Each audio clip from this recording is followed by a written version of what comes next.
আসসালামু আলাইকুম। আজকে ঈদের দিন সকালবেলা সবাই বাচ্চারা একদম রেডি হয়ে গেছে। এখন যাবে ঈদের নামাজ পড়তে আর দাদার সাথে। এখানে আলিফ আছে, সাইফুল্লাহ আছে, আবদুল্লাহ আছে, আয়ান আছে, আমার ভাসুরের 3 ছেলে, আমার এক ছেলে আলিফ। তো ওরা এখন যাবে দাদার সাথে। আর ওরা মাঠে গেলে এত খুশি হয়। ওরা সব সময় দাদার সাথেই থাকে। তো বেশিরভাগ আলিফই ওর দাদার সাথে বেশি থাকে। এই যে দেখতেছেন ওরা 4 ভাই অনেক খুশিতে তো চলে যাচ্ছে ঈদের নামাজ পড়তে। আর আমি এখানে দাঁড়িয়ে আছি আমার মেয়েকে নিয়ে। তো মেয়েটা যেতে চেয়েছিল, অনেক কান্না করছে, কিন্তু মেয়ে মানুষ তো মেয়েদের যাওয়া হয় না। তাই আলিফ, সাইফুল্লাহ ওরাই চলে গেল।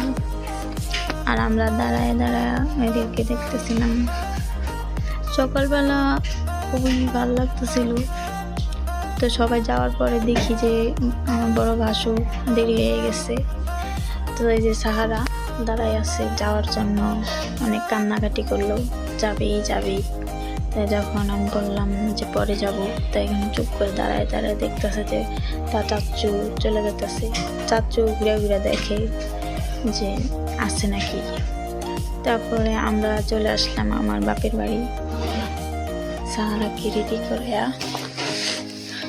এখানে এসে যে কি খুশি, অনেক খুশি মনে হইতেছিল যে এখানে আইসা একদম পাগল হয়ে গেছে। সবাই ভালো থাকবেন, লাইক কমেন্ট শেয়ার করে পাশেই থাকেন। আল্লাহ হাফিজ। আর এটা হচ্ছে আমাদের বাড়ি।